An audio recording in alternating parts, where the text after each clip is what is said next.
Apparently, I didn't have enough chaos in my life. I have 3 sons, and when one of them moved out, we found ourselves with 2 empty bedrooms. So we briefly considered renting them out, but didn't love the idea of dealing with some nightmare tenants. Then I remembered a friend whose son had played in the WHL years earlier. She had great things to say about his billet parents, how he talked about them with so much fondness, and how those homes became his second home. Told me, "You definitely won't make any money though. Those boys eat a lot, but you won't ever regret it." So 4 years ago, we opened our home to a few Oil Kings players, and it's been an absolute blast ever since. Over the years, we've had 6 players stay with us. It's fun, emotional, and definitely eye-opening.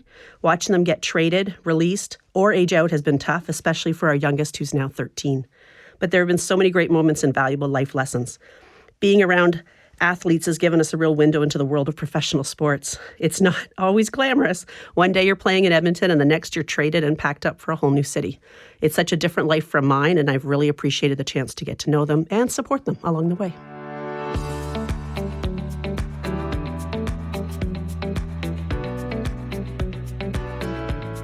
Welcome. This is Uncommon Sense, a CPA podcast presented by the Heshe CPA Knowledge Centre. The Centre is an initiative of the CPA Education Foundation, the charitable arm of the chartered professional accountant profession in Alberta. For the record, this CPA podcast isn't about bean counting. Our episodes feature conversations with Alberta CPAs sharing their insights on a wide range of timely topics. Hello, I'm Jessica de Groot with the CPA Education Foundation, and I am your host for this episode of Uncommon Sense. Our guest today is an accomplished CPA, educator, and mentor, Trish Stringer FCPA. Trish is currently a full executive professor in the Alberta School of Business at the University of Alberta and has over 30 years of experience in accounting and finance. She holds a Master's of Financial Management degree as well as her FCPA designation and worked in public accounting and as a consultant prior to joining the U of A in 2009. She teaches courses in several areas, including financial and managerial accounting, as well as tax and audit. In addition, Trish has, for several years, been the faculty advisor to teams of students in various business case competitions, including the CPA Education Foundation's Showcase competition, the annual Business Challenge. It would definitely appear that Trish knows a thing or two about coaching teams, because the U of A student teams that Trish has advised have finished in first place at the Business Challenge in the last 6 years, a remarkable accomplishment. We have asked Trish to be a guest to talk about her career, her experiences as an accounting educator, and above all, her thoughts and perspective on being a very successful mentor to university students. I am looking forward to our conversation, so welcome, Trish. It's great to be here. Thanks for having me. So before we dive into your work as an educator and mentor, would you mind providing a brief overview of your career? In particular, I'm interested in hearing about your decision to move from the business world to the academic world to become a full-time instructor. What led you to making that move? That was definitely never the plan. When I graduated from university, I was pretty sure I'd never be back. But I've truly enjoyed the many different chapters of my career. I learned a lot in my time in public accounting. I love the work and the people I worked with. My move into consulting actually came from a referral from a friend and someone I had worked with. Consulting was a whole new world. The projects stretched me in different ways, and one that stands out was working with the recycling management organizations as part of an outsourced team. That's when I stepped into the role of controller, managing a team, and I really thrived in that environment. After that, I ran my own business for about a decade, focusing on controllership outsourcing and helping companies improve their financial processes and systems. I love the variety and the challenge. No 2 days were ever the same.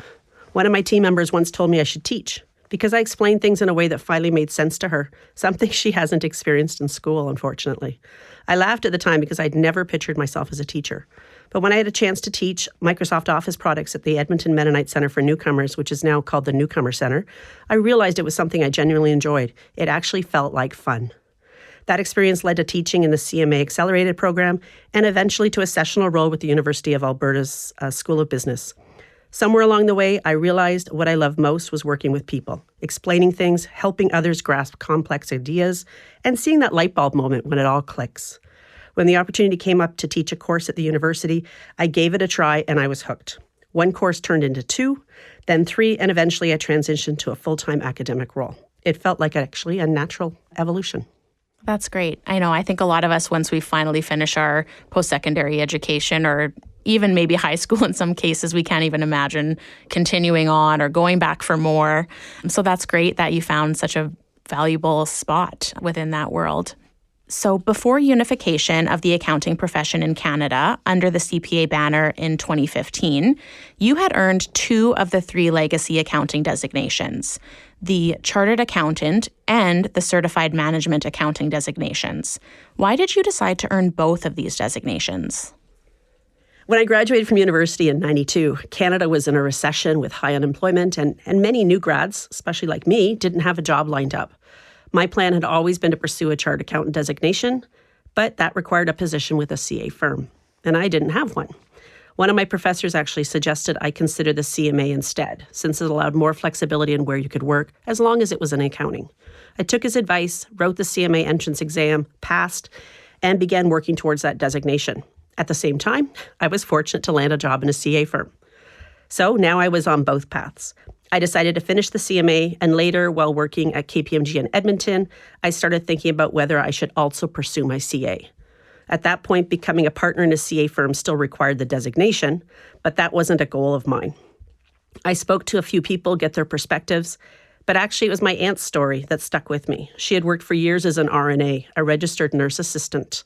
When she was in her final year of nursing school, the hospital was short-staffed, and they offered students the chance to leave school early and start working immediately for what was at the time a very good wage.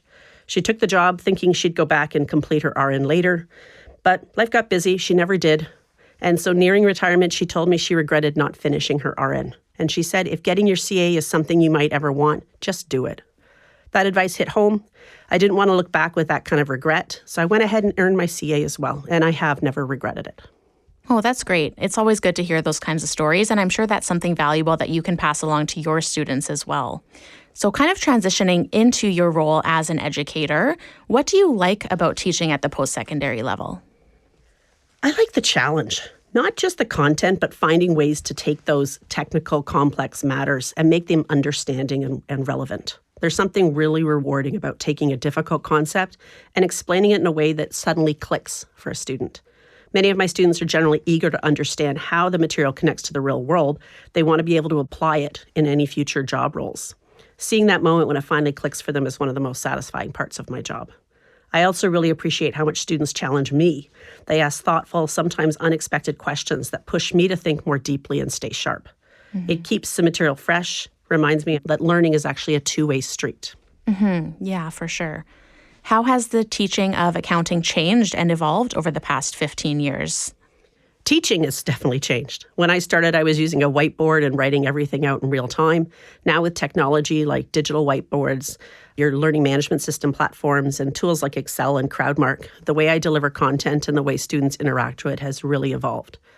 The core accounting concepts haven't really changed that much, but the context in which students are learning them has. We're preparing students for a world where automation, data analytics, and artificial intelligence are a part of everyday accounting toolkit.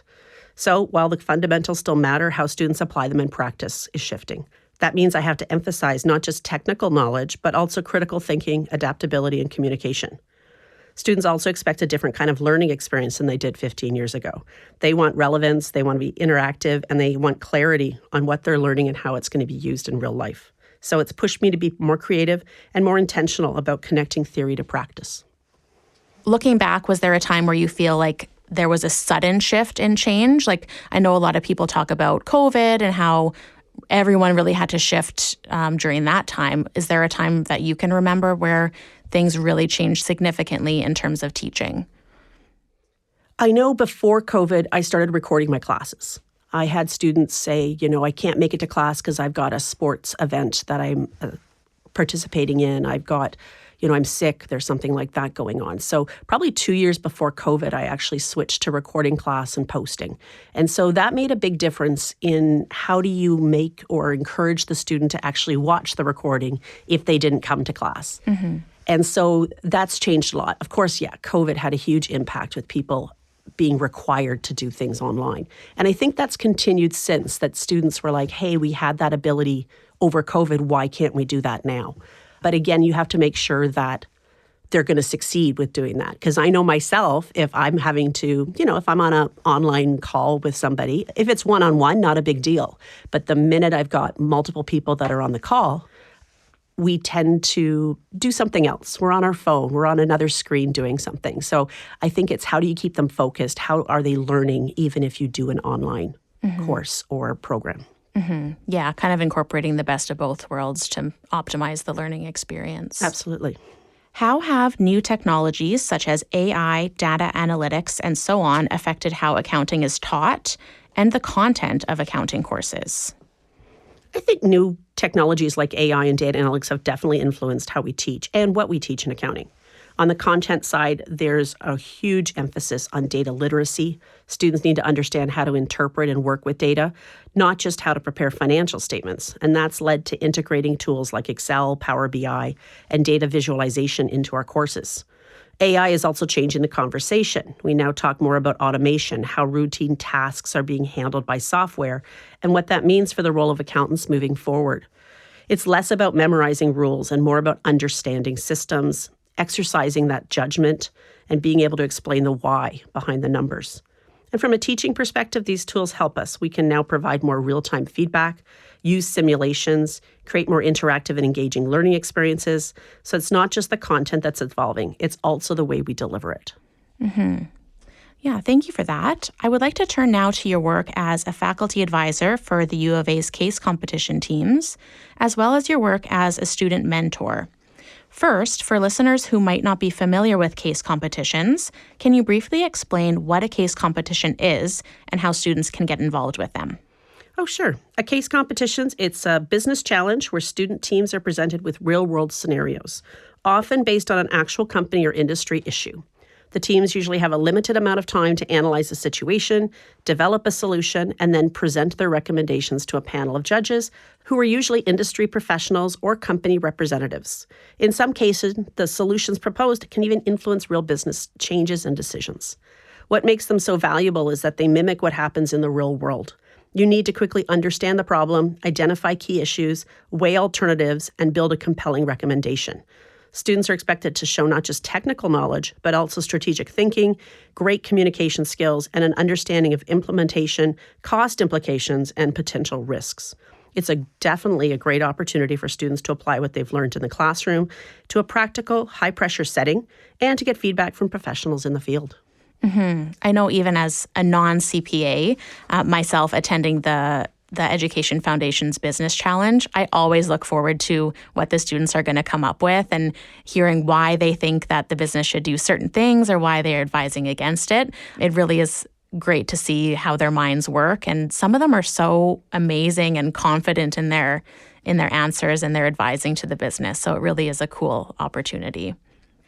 Can you tell us where your longstanding interest in serving as a faculty advisor to those teams comes from? That really grew out of my early involvement with case competitions at the University of Alberta. I started by coaching JDC West, which is a Western Canadian undergrad business case competition, and then moved into judging many of our internal case competitions we host here.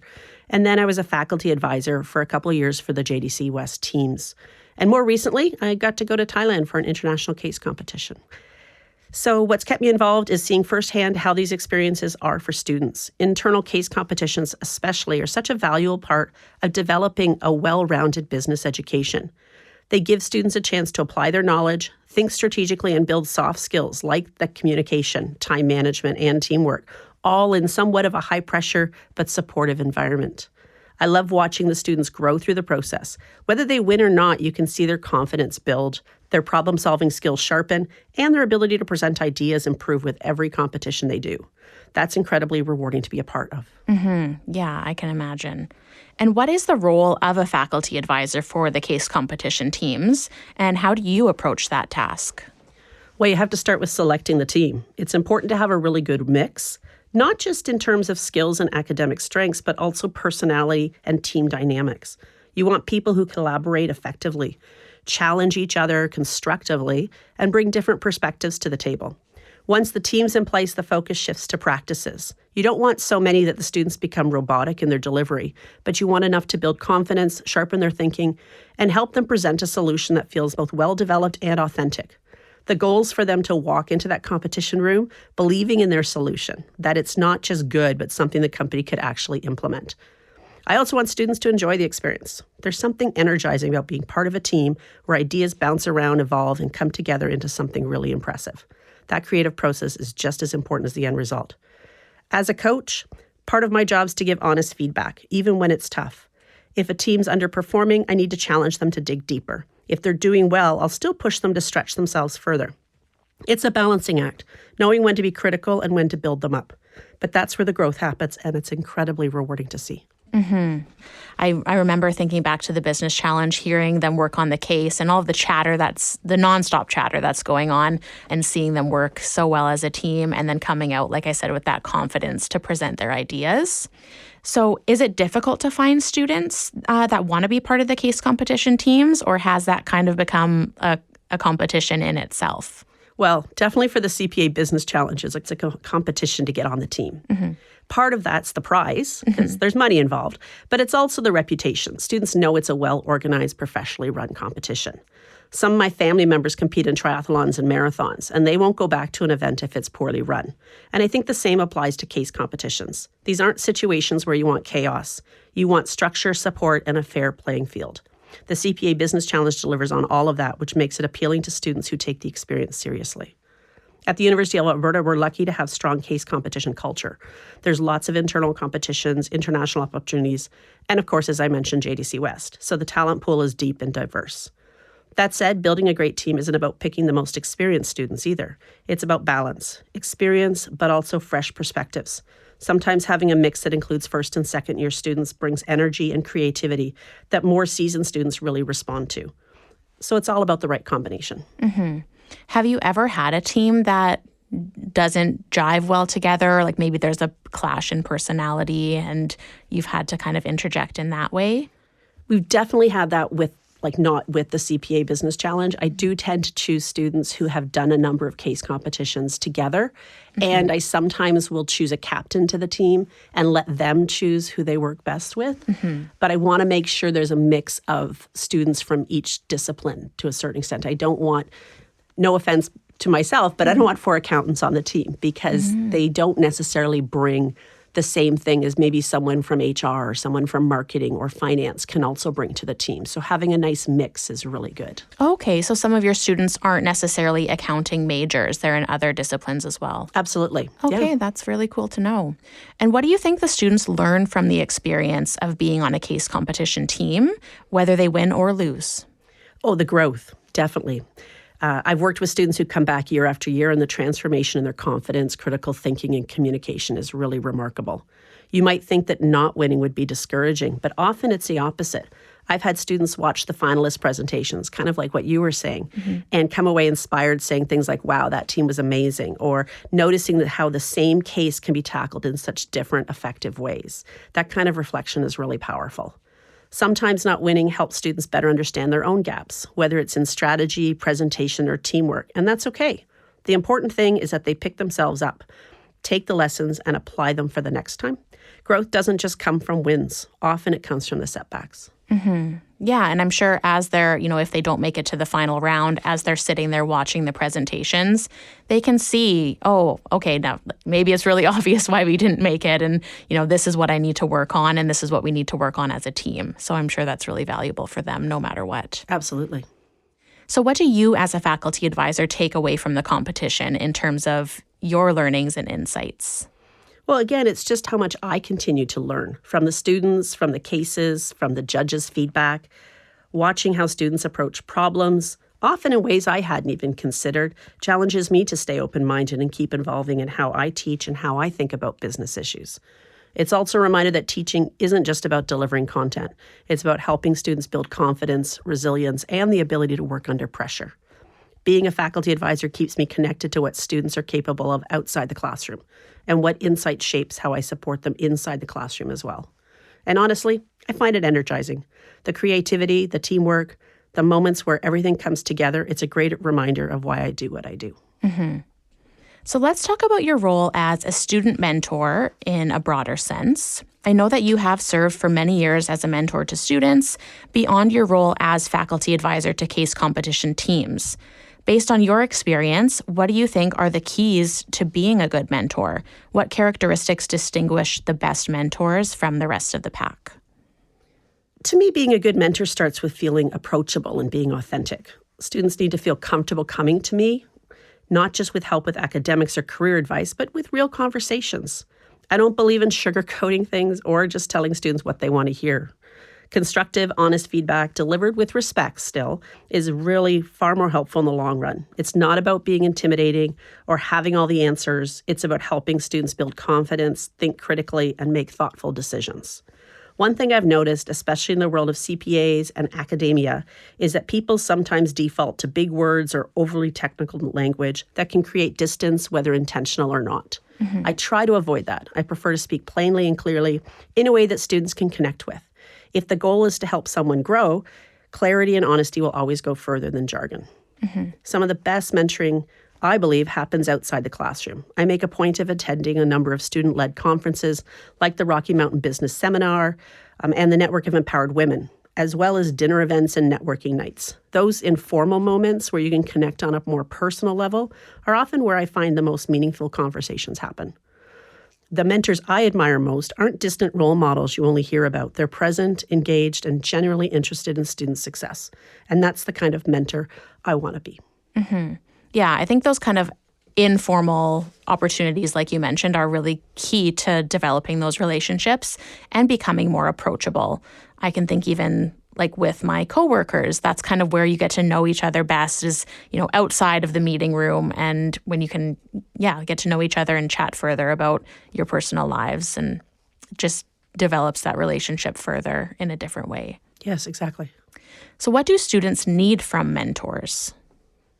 I think students need someone who's genuinely real, someone who's approachable, honest, and willing to share both the wins and the setbacks. They don't need someone to impress them with their credentials or those big words. They just need someone who'll listen, challenge them, and help them see possibilities they might not see on their own. They also need feedback that's constructive and honest, not criticism for the sake of being critical, but the kind that helps them grow. And sometimes they just need someone to remind them that they're on the right track, even when things do feel overwhelming. In my experience, some of the most impactful mentoring happens in casual, informal settings, that conversation over dinner at a student conference. Those moments create space for connection and trust, and that's when students will really open up. At the end of the day, students don't need perfection. They need presence, perspective, and someone who generally cares. Yeah, what would you suggest to a student who is like maybe listening to this and they're like, oh, I don't really have anybody that I have that relationship with, and they would like to seek out a mentor? Should they maybe look to a faculty member or a teacher that they trust, or what are some things that they can do to find somebody? I actually think one of the best ways is to go to one of these events or networking. It could be someone from industry that they meet, but yes, coming to an office hours and stuff during the term, even if it's just course related, can be really good. But go to the Rocky Mountain Biz Seminar. It's in Jasper, so you get away from home as well. Or another conference, or even just when they're doing an evening and networking, a lot of times they invite faculty to come to that, and you're able to just talk on a totally different level. But office hours work as well. Yeah, and then I guess, like you mentioned, seeking out those other student-led events, the clubs and things like that. They put a lot on for students to participate in, so that would be a good place to start for sure. Well, and absolutely, student clubs all have a faculty advisor. So at the same time, you could end up liaising quite closely with someone there as well. So. Yeah, okay, that's great. Is there a difference between being a teacher and being a mentor? I definitely think there is. The two roles do often overlap. But as a teacher, I believe the primary role is to deliver content, evaluate the learning, and help students meet their academic outcomes. There's structure and there's formality usually to it. Assignments, exams, deadlines. But being a mentor is more personal. It's about supporting students in a more broader sense, helping them navigate those challenges, explore career paths, build confidence, and make decisions just beyond the classroom. In the classroom, I might teach them how to calculate the cost of goods sold or understand and interpret a financial statement. But as a mentor, I'm helping them figure out how to approach a job interview, deal with imposter syndrome, choose between different opportunities. It's less about right answers and more about asking the right questions. One thing I've noticed, especially through teaching in the Master of Accounting program at the U of A, is that those lines between teacher and mentor blur even more. Because it's a smaller group, you really get to know the students, their strengths, their goals, their worries, and you build relationships that allow for more meaningful conversations and mentorship. And that's one of the things I value most about teaching at that level. Some students may only ever see me as a teacher, and that's fine. Mm-hmm. Others may seek me out for a mentoring relationship, and when they do, it's a privilege to be part of that journey. Mm-hmm. Yeah, definitely more about not giving them the answers, but coaching them and helping them find the right answers for themselves, right? Absolutely. Can you tell us about a mentor that you had early in your career and the impact that person had on you? I've always found this question a bit tough because I can't point to one person really in my career and say that was my mentor. Mm-hmm. But I was fortunate to work closely with a number of managers, senior managers, and partners during my time in public accounting. And because of the structure you have in a public accounting firm, you naturally build strong relationships with people you work alongside day in and day out. What really stood out to me was how many of them had genuinely enjoyed what they did. Yes, we worked long hours, but seeing people who were passionate about their work and still having fun with it, that was inspiring.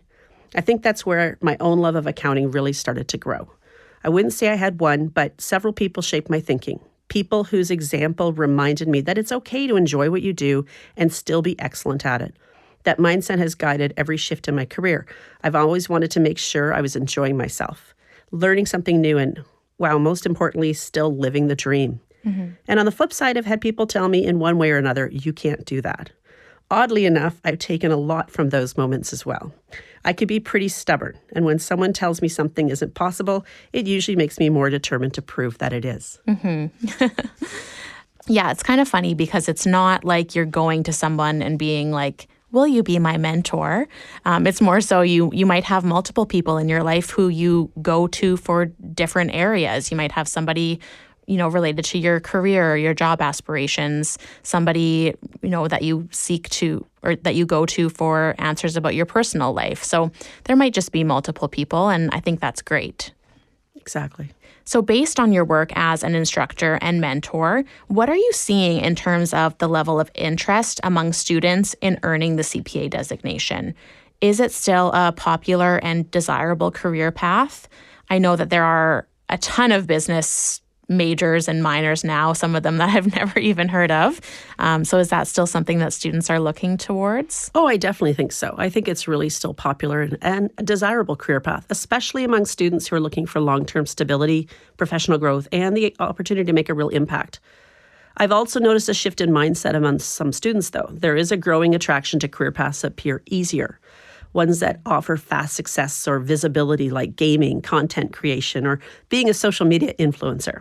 When I was growing up, kids wanted to be doctors, lawyers, or pilots, careers that were often seen as challenging, but also really respected. Now we sometimes see a focus on what seems easy or instantly rewarding, rather than what takes hard work and time to build. I don't think that students don't want to work hard, but as a society, I think we don't always challenge them enough. Mm-hmm. We reward participation rather than persistence, and sometimes that makes a big difference. Mm-hmm. What I try to reinforce is that getting your CPA isn't about how smart you are in accounting. It's about showing future employers that you can stick with something, put in the work, and finish what you start. It's a signal you have discipline, integrity, and resilience, all the qualities employers want regardless of your specific job. So yes, I think the CPA path is still a strong one, and the students who see the bigger picture and are willing to commit to it are the ones that'll really stand out. Mm-hmm. And you were talking earlier about AI and technology and, how students are wondering how it's going to influence their careers and potentially their career choice. Do they believe you when you say that getting your CPA designation is, it's not going to get taken over by AI or anything like that? I think sometimes when they do their assignments and they use AI instead of doing it themselves, they realize that it's not necessarily going to be taking over how you learned things because AI is there and it's great to use in certain aspects. And hey, it's probably going to get a lot better in the future. But right now, I don't see it taking over accounting, especially from being able to make critical decision making. Mm-hmm.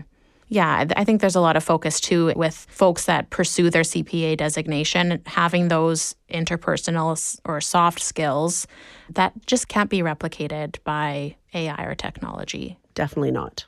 Mm-hmm. So one final question for you, Trish. Looking back, do you have any thoughts on how your accounting designations have helped you over the course of your career?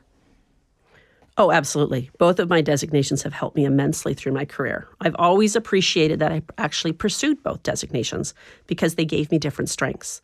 The CA was very focused on technical depth, financial accounting, audit, and taxation, while the CMA emphasized strategic thinking, business analysis, presentations, and internal decision-making.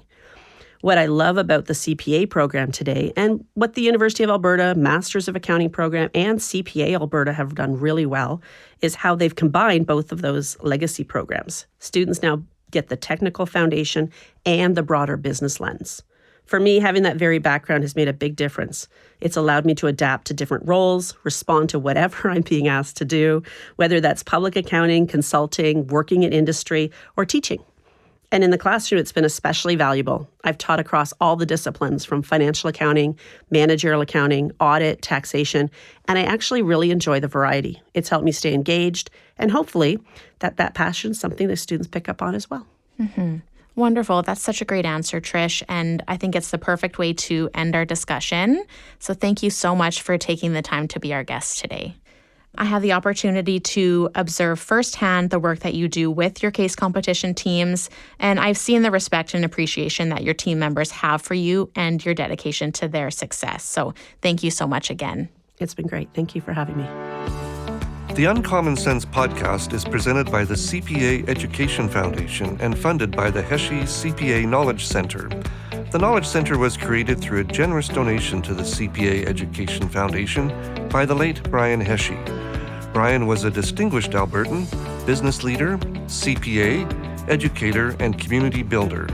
His generosity and commitment to education underpinned his good works across Alberta throughout his lifetime. We would like to acknowledge that the CPA Education Foundation offices are situated on the traditional Treaty 6 and Treaty 7 territories and Métis Nation homeland. The Foundation acknowledges that we reside on traditional and ancestral territories of many Indigenous, First Nations, Métis, and Inuit peoples. Their histories and culture influence our community to this day. The CPA Education Foundation is committed to helping build a province where Indigenous people and their voices and experiences are heard, valued, respected, and celebrated. Technical and recording services for this podcast provided by Wolf Willow Studios in Edmonton. If you enjoyed this podcast, please be sure to like, subscribe, and tell your friends about us. If you have any comments on the podcast, write to us at cpaef@cpaalberta.ca. To learn more about the CPA Education Foundation and the Heshie CPA Knowledge Center, visit cpaalberta.ca/foundation. Thanks for listening.